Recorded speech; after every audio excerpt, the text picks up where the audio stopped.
தரிசனம் ஆகிடும் எளியவன் என்பவன் ஐயா நீதானே.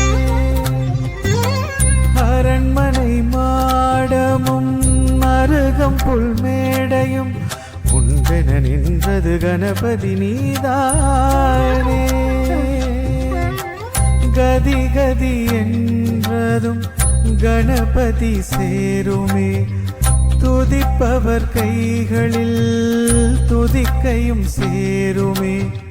கருத்தினில் ஆளும் கணபதி நாள்தோறும் உன் பெயர் சொன்னால்